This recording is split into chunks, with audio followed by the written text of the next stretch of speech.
Wisdom literature. We'll start first with the book of Proverbs, which is a little bit more straightforward in its own way. The opening chapters of Proverbs have nice paradigms for us that are helpful and I think relatively easy to read. But then we start to get into just a whole series of statements of wisdom. And as we get into that, things can become a little bit more difficult. I listened to a lesson on this by Richard Belcher as I was studying for this, and he opened up his class by reading Proverbs 21:21, which says, "Whoever pursues righteousness and kindness will find life, righteousness, and honor," which sounds pretty great. Sounds like what the Bible wants for me is to have a long life, for me to be well respected by people, and just generally maybe to say that I'm healthy, wealthy, and wise. Right? No, that's right. We're cringing. We know that's not what the paradigm is. That's not what we're expecting. That's not what we should be drawing out principally from the scripture. But what it says, I'll read it again. Whoever pursues righteousness and kindness will find life, righteousness, and honor. So we're going to talk about wisdom literature first. And we will look especially at what I would call the paradigmatic example of Proverbs. A proverb, we're going to define, right? We have proverbs and we have statements. For some reason, every single proverb in the American usage has fallen out of my head right now. The early bird gets the worm. There we go, right? A statement we have, what we say is it's short, right? It's used for the purpose of teaching. And so we'll say that's one of the things, right, that's clearly in view in the book of Proverbs as it's intending to be taught. A proverb is a short saying. It's founded on experience, and it contains a general truth. Right? A proverb is a short saying that's founded on experience, and it contains a general truth. And I think if we look to the opening chapters of the book of Proverbs, you see, right, if you search out for wisdom, if you look, you will find it. And when you find wisdom, pleasant things are going to happen as a result of that, right? There's a recognition that you ought to be taught, that you ought to learn these short sayings. There's a recognition. Oftentimes we'll see throughout the Proverbs, the author will explicitly draw on their experience. There are things that are too wonderful for me, things that I don't understand. They'll talk about animals that are wonderful things, and then the way that a young man gets when he finds a woman, right? He goes after it. That's an incredible thing. So it's short saying found on experience, containing a general truth. But with that, the Proverbs also recognize that the general truth needs to be applied.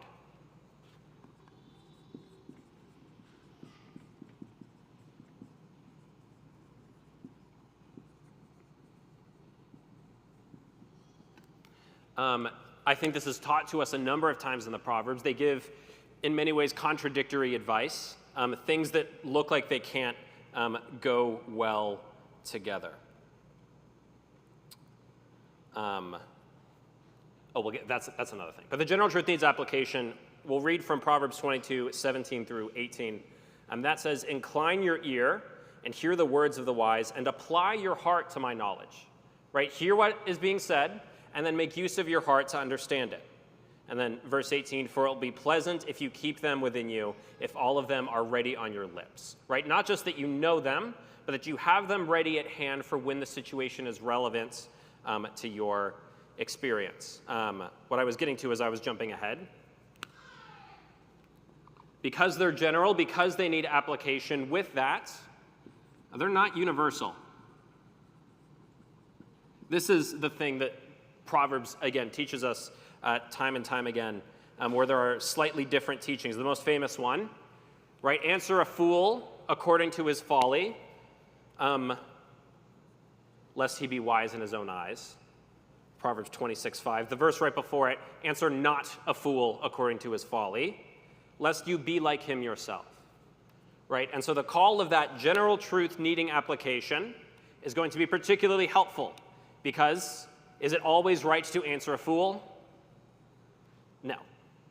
Sometimes you're going to become like him yourself. There are going to be occasions, circumstance, depending perhaps on the fool, depending perhaps on who you are, depending perhaps on what the conversation is, where if you talk to that guy, he's going to drag you down to his level and, as they say, beat you with experience, right?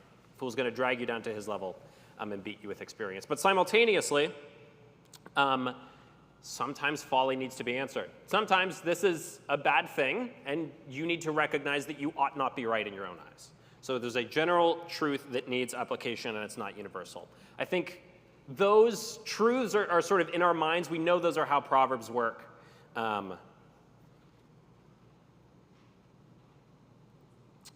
But then the difficulty happens, right? And I think this is what the remainder of the wisdom literature chooses to engage itself with, which is that so often the general truth doesn't just seem to not always be applied, but quite often it seems to be absolutely turned on its head, right? We read just a moment ago from Proverbs 21:21, where if you seek after goodness and righteousness, you're going to get life, righteousness, and honor. Sometimes that happens. More frequently, it seems like it doesn't. It seems like there's a great difficulty. And so one of the things that's really helpful with the Proverbs is to recognize, using wisdom literature in our world which has fallen, there are things that don't always work in the way that we would expect them to, in the way that we would hope them to. Christ promises to his disciples that, right, in this world, you will have tribulation. Right? While the current order of things persists, these aren't always going to be true. We will have tribulation. Those who are righteous are going to continue to suffer. But then what does Christ say after that, right? In this world you'll have tribulation, but take heart, for I have overcome the world. And so something that's really helpful with us when we engage with the Proverbs is that they are what we might call dependently true now.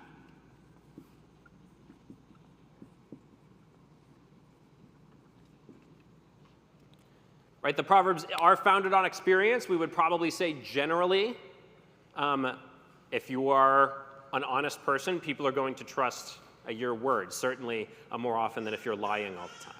Right, there is wisdom in that. And that's not always the case because of the nature of the world, because of tribulations particular to us as Christians. God's providence would not always have it be the case that they would be constantly true. But what we ought to remember is that God is going to set everything right. And so they are dependently true now, but they are absolutely true in the life to come. Right, I have overcome the world. There is going to be a point where God judges and where everyone is rendered according to his works, where things are set right, where life comes out to those who are righteous, where there is life-giving value. And then with that, just one more thing that's worth mentioning. Right, this is true in the Proverbs, this is true throughout all of the scriptures. When we see the description of a righteous man, there are multiple ways that we ought to engage with that. In the one place, if you are God's people, you ought to pick it up, you ought to run with it, you ought to understand that that's true, that that's helpful for your life. But you also ought to understand that, right, you are not the righteous son of Proverbs, right? Christ is the one who is fulfilling these perfectly. And similarly, I forgot what my second point was there. But yeah, all right. This is our broad introduction to the book of Proverbs. I think with that, we want to use it as a launching point to talk about primarily the book of Ecclesiastes. If there are any questions at this point. It's a very brief introduction, as we've been wont to do. All right.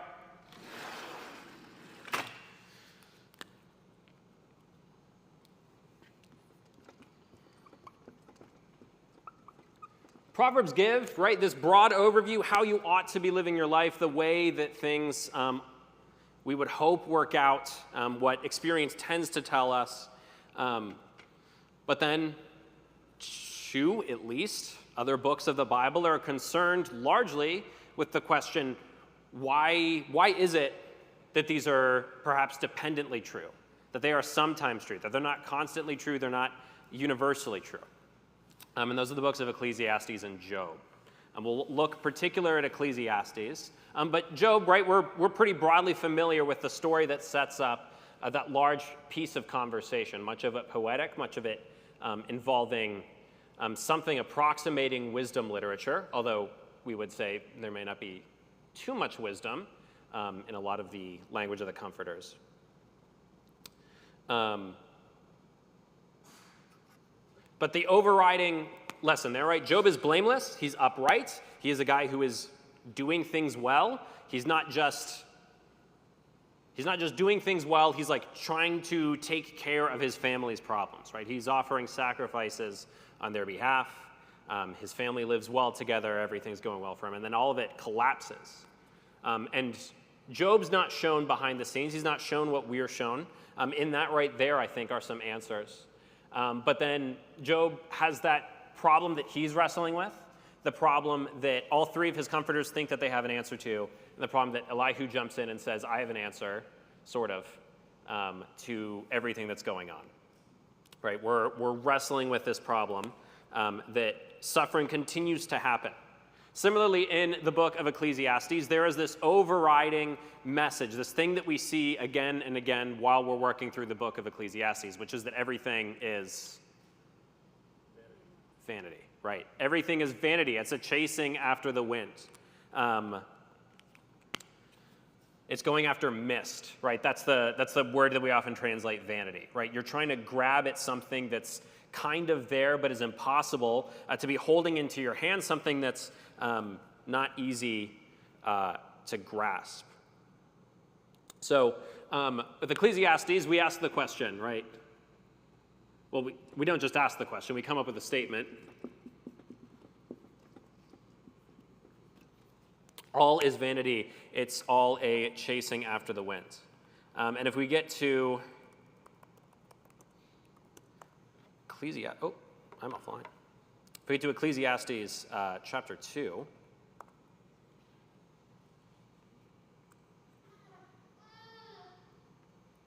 we see that there's a long list, right? Our author, who, by the way, is Solomon. People sometimes talk like it's not Solomon, but he's, what's the language? That he is the son of David and the king in Jerusalem. That's a guy. That's a particular guy. He is, verse 12 specifically, the king over Israel in Jerusalem. Remember, after the death of Solomon, what happens to Israel and Judah? They split, and the king in Jerusalem is not king over Israel, he's king over Judah, which means who would be that person, the king over Israel and Jerusalem after David? It's precisely one human being. All right, people have that debate. It's there. It's not technically explicit, but anyways. We know Solomon's life story. We can bring that in. That's helpful.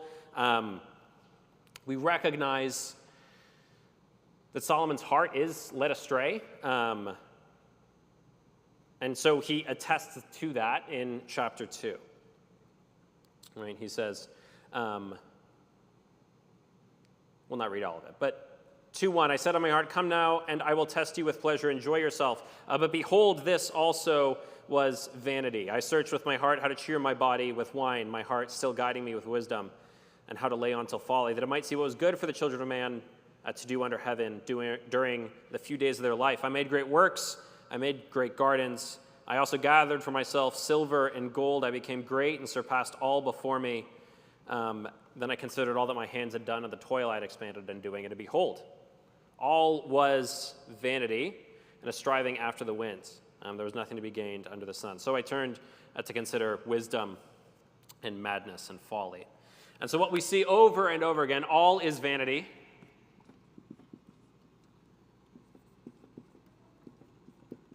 With that, life doesn't satisfy. And similarly,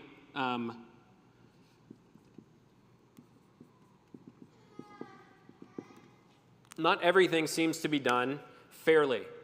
We can look perhaps most especially at that in Ecclesiastes chapter 8.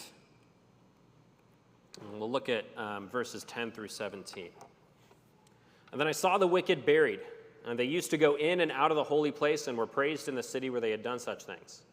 This also is vanity. Because the sentence against an evil deed is not executed speedily, the heart of the children of man is fully set to do evil. Though a sinner does evil 100 times and prolongs his life, yet I know that it will be well with those who fear God because they fear before him. And will not be well with the wicked, neither will he prolong his days like a shadow, because he does not fear before God. Right? There's something breaking through. There's a recognition of a final judgment. And then he says, verse 14, there is a vanity that takes place on earth, and that there are righteous people to whom it happens according to the deeds of the wicked, that there are a wicked people to whom it happens according to the deeds of the righteous. I say that this also is vanity. I think in that is a criticism of everything we see in the book of Proverbs, right? Dependently True asks our teacher, how on earth is that possible? That sometimes it happens according to the wicked the way that it ought to happen according to the righteous. So the world doesn't satisfy, and similarly, it's not fair. But while we see a lot of struggle in Solomon's life, it's worth remembering what he's named at the beginning of his life. He gets named Solomon, and then Nathan goes before David, and he said, this one's name is Jedediah. This one is loved by God, right? That's a declaration, I think. And so Solomon goes his own way. We see that throughout the story of Ecclesiastes. But then we have this epilogue, and I think the epilogue is sort of written from a third-person view. Perhaps it's Solomon coming back later to make one final edit. But in any case, I think it helps us unpack not just the criticism of Ecclesiastes, but the rest of wisdom literature, right? The very end of Ecclesiastes, chapter 12, verses 13 and 14, the end of the matter. Or let's start in 11. The words of the wise are like goads, and like nails firmly fixed are the collected sayings. They are given by one shepherd. My son, beware of anything beyond these. Of making many books there is no end. Of much study is a weariness of the flesh. In other words, just like trying to find all levels of satisfaction in this life is vanity, so also trying to piece together, trying to know, to understand everything that transpires under the earth itself is going to bring no end, and instead it is going to bring a weariness of the flesh.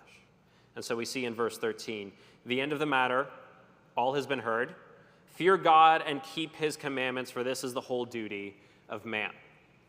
We shouldn't stop there. There's one more verse. That's big, right? Fear God and keep his commandments. Why?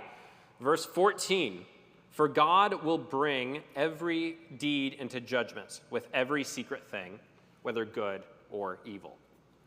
In other words, life doesn't seem fair. You're not going to be able to figure out every aspect of it, right?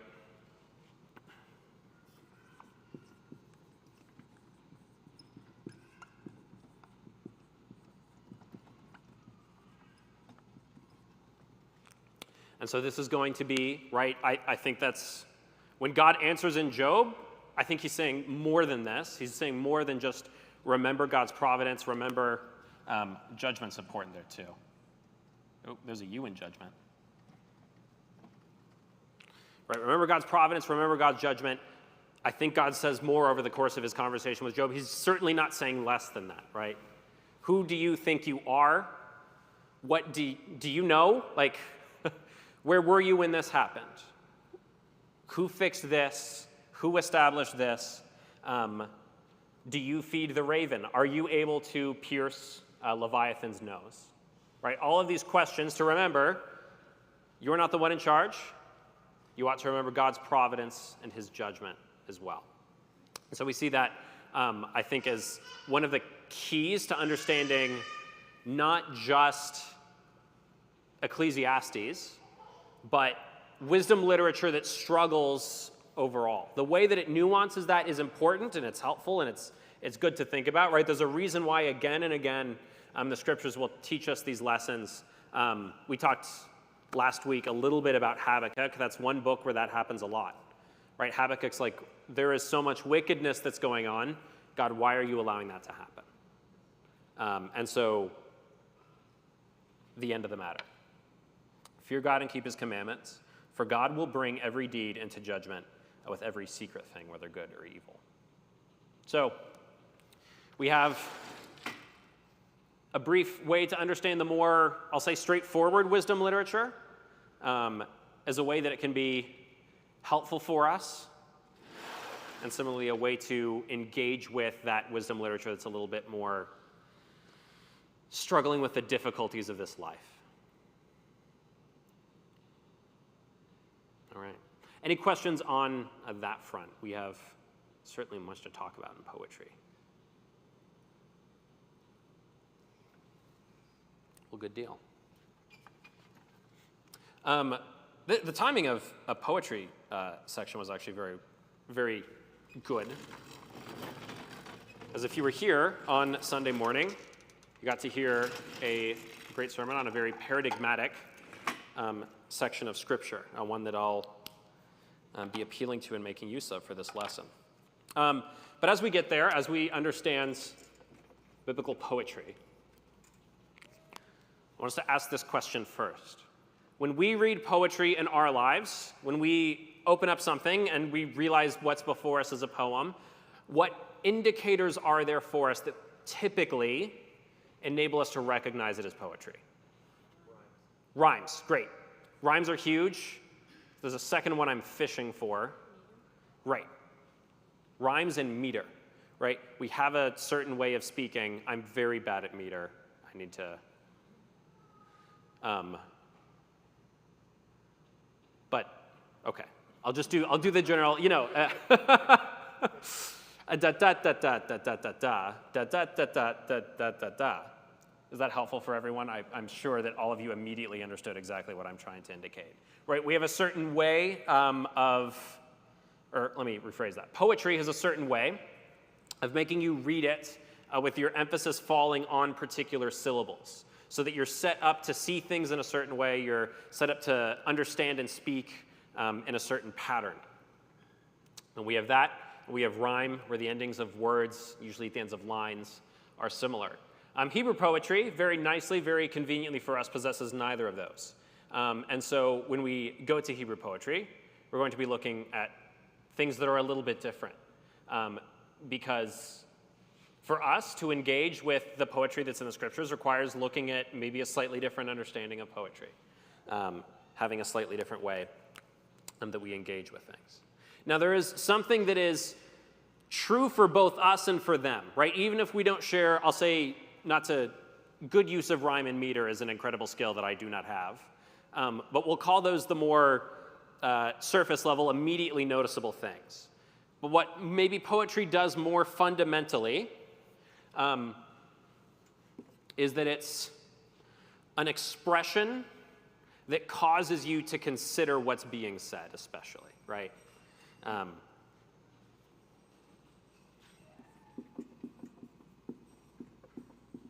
expression focused on consideration,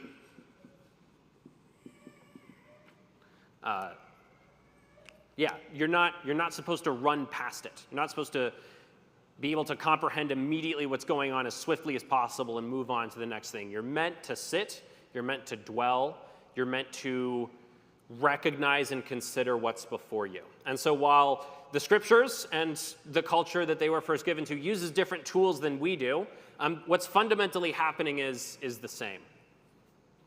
And so I want us to talk about some of those things that we do see in Hebrew poetry that help us to recognize it and might help us to better understand it.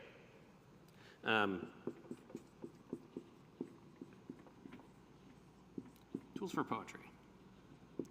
First, we have what I will call parallelism. Right? Two parallel lines are two lines that go right next to each other, but they never intersect. Right? There's a similarity between them. They're not the same thing. That's important. It's not just repetition. but at the same time, they're quite similar. There's an intentional comparison. And so with that, I'm going to open up a couple of Psalms for us. One of them we heard again on Sunday, right? Blessed is the man who walks not on the counsel of the wicked, who stands not in the path of sinners, who does not sit in the seat of scoffers, right? 3 lines, each of them a little bit different from the last. There is a meaningful distinction between them. They're different verbs, they're different nouns, but at the same time, there's an undeniable continuity that shoots through it. Psalm 37, fret not because of evildoers, be not envious of wrongdoers. Again, those are slightly different. Fretting and being envious are meaningfully distinct actions. And so one of our questions is, when we engage with parallelism, how ought we understand it? And what I would consider, the way that this was taught to me, and I consider it to be helpful, don't think of it as line 1 is equal to line 2 is equal to line 3. Rather, you have line 1, what's more, line 2. What's more, line 3. Right, you have A and B and C. You could also consider writing that A and other thing kind of like A, and second thing a little bit different from the first thing. Right, you have a series of things that are intended to make you consider, right? Psalm 37 says, right, again, fret not because of evildoers, do not be envious of wrongdoers. Don't be upset about it in the first place, that other people are doing wrong. And then secondly, as part of not being upset about it, I don't wish that you could be getting away with it the same way they seem to be getting away with it, right? Don't walk in the counsel of wicked. What's more, don't stand around. Don't, right? We heard approve of them. Don't talk to them. Don't consider their counsel. Don't sit in the seat of scoffers. Don't be comfortable just placing yourself where they are, right? There's an escalation each time. So that's one common thing, escalation.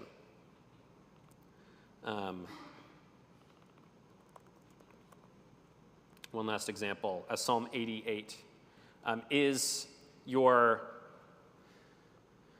your steadfast love declared in the grave, or your faithfulness in Abaddon, right? Is there maybe a more standard way of saying something and then moving to a more poetic, less common way of engaging? All right, we have parallelism. We have what we might call economy of expression. In short, say fewer words, get the same picture across. Right? Be quick, be punchy, get to the point. We're not telling a story. We're trying to communicate an idea. Limit words that are used to express an idea. And the consequence being that we're invited to consider what words are chosen. Everything that remains is considered essential for us.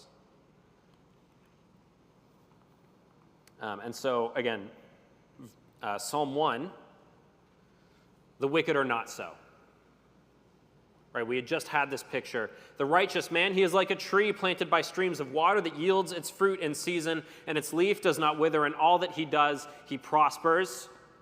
The wicked are not so. Everything that I have just told you about the about the righteous man ought to be negated when we're bringing it now to think about the wicked man. Right, very short way of communicating that.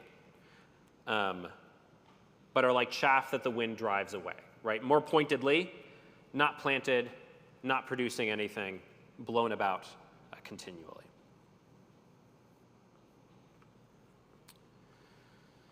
Another helpful tool, we are running through these. Something we call inclusio, which is just that we see this actually in narrative as well, but it's frequently used in poetry. Oftentimes, the scriptures will start a section, they'll start a story or a segment of a story by making a statement. And then they'll bring you the whole way through, and then at the very end of the story, they'll make the same statement again, or they'll make a very similar statement.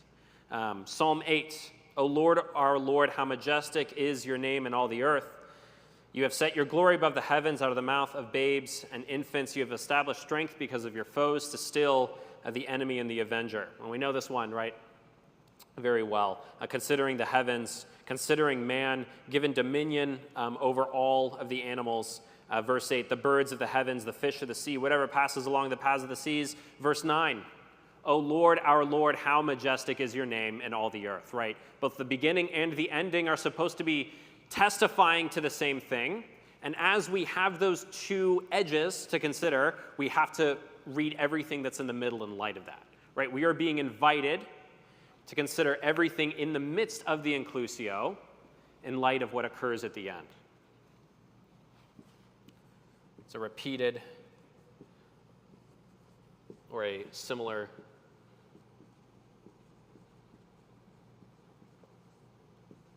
phrase at the beginning and end. Meaningfully different, but nonetheless similar, is what we call the chiasm. The chiasm is,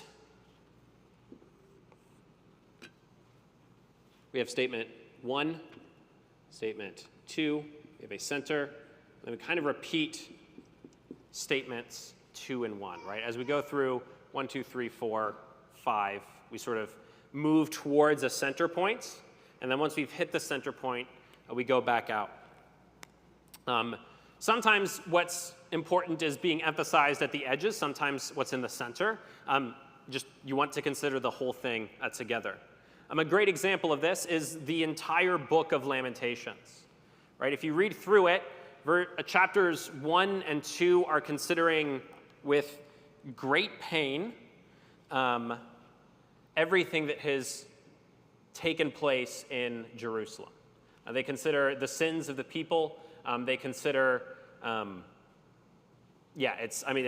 it's very difficult language. It is hard to work through. If you go through Lamentations, they'll use oftentimes, they'll take shortened parallelisms, like we can't quite get the second part out entirely. There's so much difficulty and struggle. And then you see at the center, right? Great is thy faithfulness, right? Throughout everything that's going on, we know that this is because of our sin, because of our wickedness. And yet, the Lord is good to those who wait for him. It is to the soul who seeks him. It is good that one should wait quietly for the salvation of the Lord. It is good for a man that he bear the yoke in his youth. And then you have that center sitting there, even as the fading colons, or the last 2 chapters there, recognize that the pain is still ongoing. Right? Lamentations 4 and 5 are not happy chapters.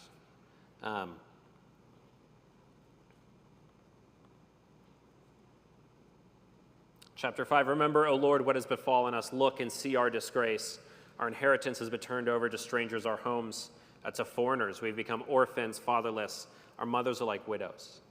Even as Lamentations ends, right, we want it to end on a note of hope, but the very last verse is, unless you have utterly rejected to us and you remain exceedingly angry with us. Right, there is this difficulty, this toil, this burden that's there throughout the entirety of the thing. But what's at the center is very really the heart of Lamentations. And so we'll see chiasm woven throughout the scriptures. Again, we see it used as a literary tool in narratives, but we also see it used not infrequently in prophecy. All right, any questions about what chiasm is specifically? We can have maybe more broader questions in a moment. Okay. It's also called chiasm. So the Greek letter chi is just an X, and if you finish out the drawing, you get an X. Helps us remember. There's one tool that I wanted to mention very briefly, and that is acrostics. We know this because of Psalm 119, That's oftentimes in our heads, right? If you go through Psalm 119, you'll have the Aleph section, Beit, Gimel, Dalet, and all the way down through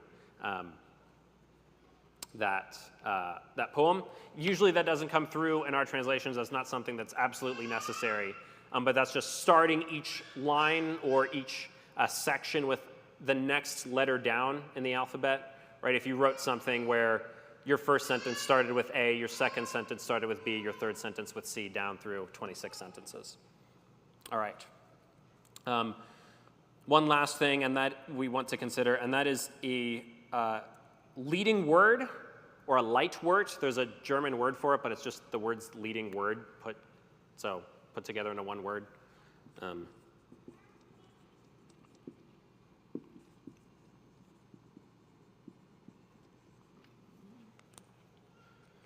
Psalm 121, I lift my eyes up to the hills. From where does my help come? My help comes from the Lord who made heaven and earth. He will not let your foot be moved. He who keeps you will not slumber. Behold, he who keeps Israel will neither slumber nor sleep. The Lord is your keeper. He is your shade on your right hand. The sun shall not strike you by day, nor the moon by night. The Lord will keep you from all evil. He will keep your life. The Lord will keep your going out and coming in from this time forth and forevermore. Right? We are told, I should have looked it up beforehand. We are told 6 times over the course of these 8 verses that God is the one who is keeping us. Right? That is just it's being hit over and over and over again. It's being drilled into our heads that it is God who is watching us, God who is keeping us.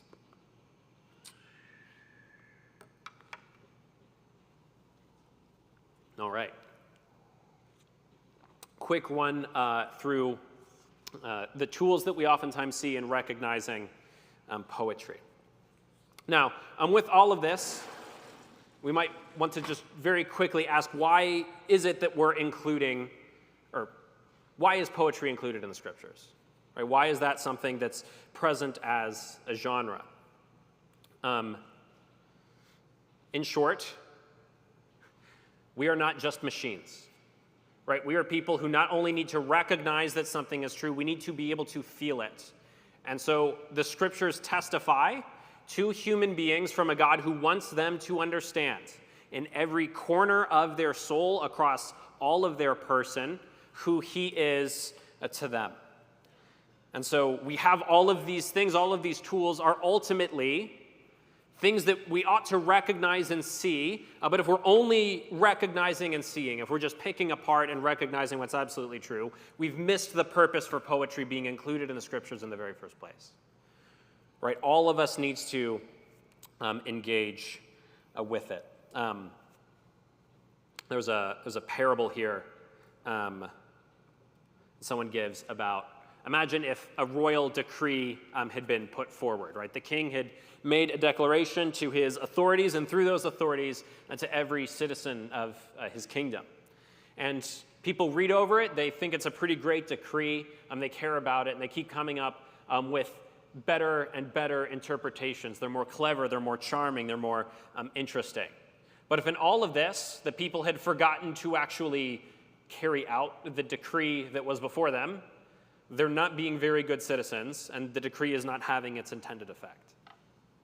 Right? All of these tools are helpful for us, but they are only helpful for us insofar as we use them to submit ourselves to the scriptures, to recognize its authority, and to more than just simply recognize its authority, to desire to align ourselves with it.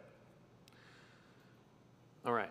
So then with that, I want us to look particularly at the Psalms. And I think I might erase this little section to give me some room here.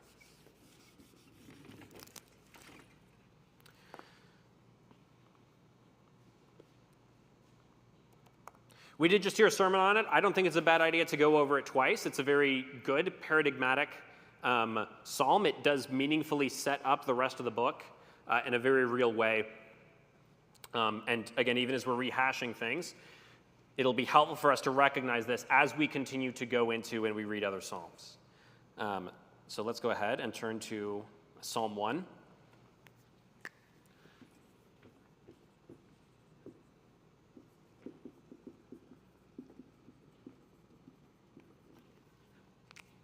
And we'll consider, as we read through it, a threefold reading of it. Blessed is the man who walks not in the counsel of the wicked, and nor stands in the way of sinners, nor sits in the seat of scoffers. But his delight is in the law of the Lord, and on his law he meditates day and night. He is like a tree planted by streams of water that yields its fruit in its season, and its leaf does not wither. In all that he does, he prospers. The wicked are not so, but are like chaff that the wind drives away. Therefore the wicked will not stand in the judgment, nor sinners in the congregation of the righteous. For the Lord knows the way of the righteous, but the way of the wicked will perish. There is, in the first place, the use of the Psalms almost again as a sort of wisdom literature, right? There's declaring forth God's wisdom, right? The information that he is presenting to us. What does it mean to be a righteous man? What will happen to the righteous man? But then with that, as we saw, right, who is ultimately the righteous man of the Psalms? It is Christ. We're establishing who Christ is. Not just establishing who he is, but I think as we go over the Psalms, we're, in a sense, looking back on when we look at the righteous man's life, and we look at the way that the Psalms want us to feel about who God is, about who we are, about how history has unfolded, we're showing forth the heart of Christ in a very real way.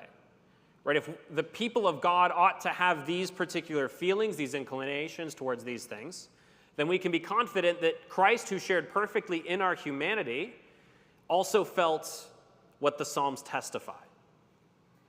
Right? That at the right time, he felt what is described in just about every single psalm. So Christ both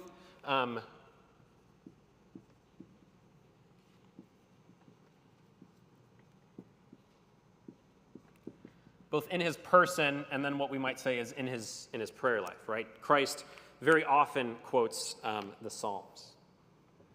We can think of the way that he quotes Psalm 22 on the cross, right? My God, why have you forsaken me? And if you read through that, there's a lot that's in Psalm 22. And if he is going more than just verse 1, if we're looking at everything that's there, there's praising God, there's descriptions of suffering that read very much like Christ, right? I'm poured out like water, all of my bones are out of joint, my heart is like wax that is melted within my breast. They've pierced my hands and my feet, I can count all my bones. They stare and gloat over me, they divide my garments among them, and for my clothing they cast lots. But then it concludes,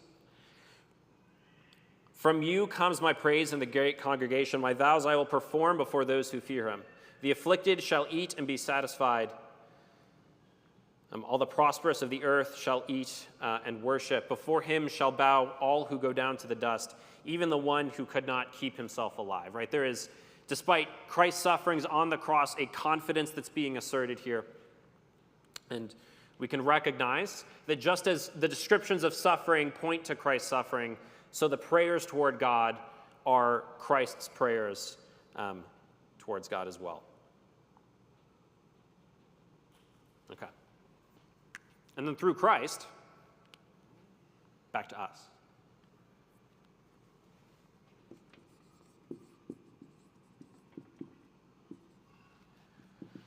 The believer's life in God's fulfillment.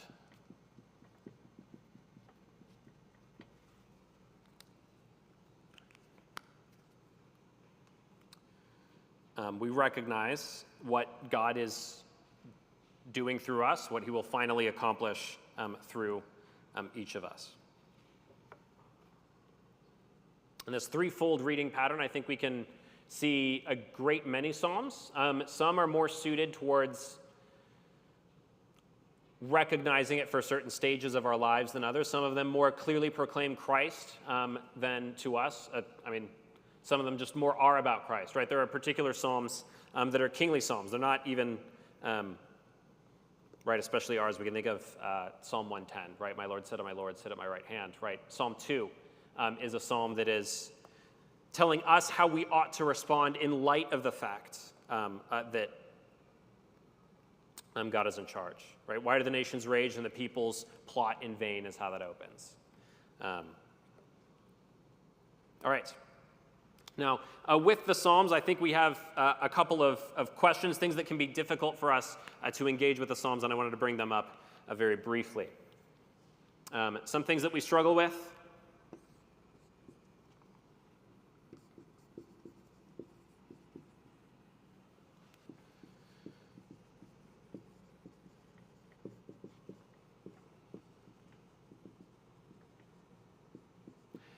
If Christ is the one who is, in a real sense, for many of these Psalms, praying them, how do we understand the ones in which he's pleading for forgiveness? Recognizing that what's being brought onto him is is the consequence from wickedness. And I think the answer to this comes in recognizing that though Christ didn't have sin in himself, he did bear sins. Right? And he bore the guilt of our sin. He became sin. And we can imagine, and we can recognize that in the Psalms, that in his entire person, he was afflicted with the weight of sin. Not just its guilt on our behalf, but the humiliation that comes with it, the shame, the judgment that is born in full measure. And so I think with that, when we see these Psalms, and there's one in particular, I can't remember off the top of my head, I should have written it down, where we recognize it's a psalm that Christ prays, but with it comes a recognition of guilt. And I think if we see, we understand that he is bearing the guilt of his own people. And not just bearing it simply, but in a sense, impersonating or becoming that sin, as we're told. And then second with it, another question we often have is imprecatory prayers. Right, a number of them asked for God to bring down judgments on evildoers. This makes us rather uncomfortable. It has made some people far more uncomfortable than others. Do not have the response of C.S. Lewis in saying this is a natural reaction, but it's not a godly one. Maybe we shouldn't be having them. It's God's word. Submit yourself to it. We'll start there. We ought to recognize a couple of things. First off, imprecatory songs, imprecatory poems, imprecatory psalms very frequently, in this context as well as in ours, very frequently are calling for the person that we're thinking about to be punished not just generally, but by us, right? We're going to go and accomplish it, or we're asking for something specific that is going to happen to them. But what we see again and again in the Psalms is that the prerogative for judgment is offered up to God. He is the one who is going to go forward and judge.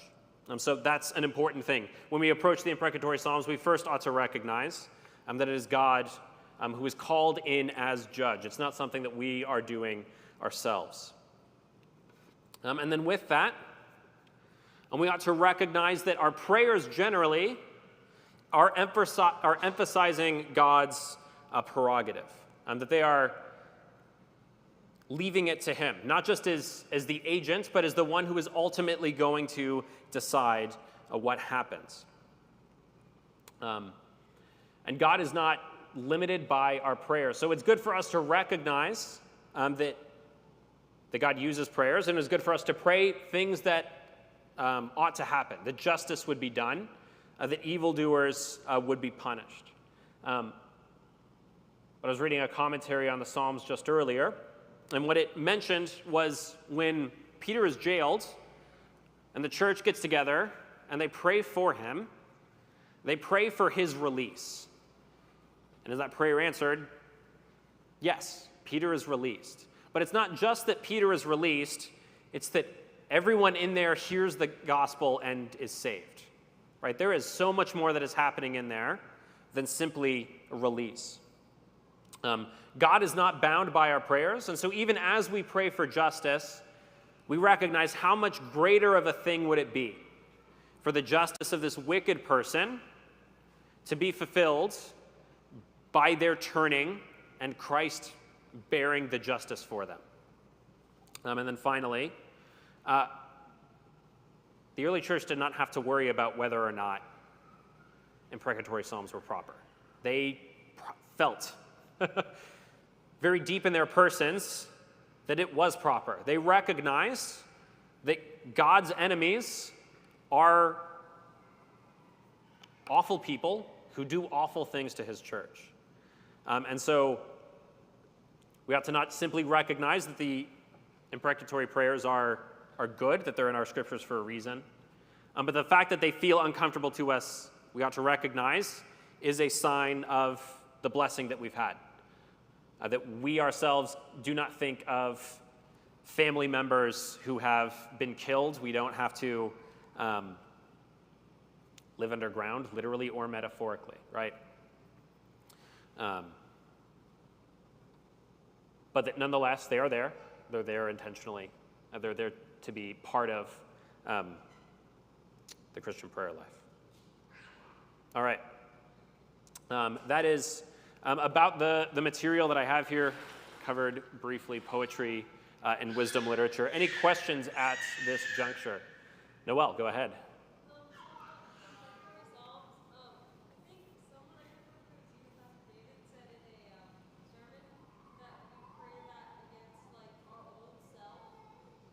That's good.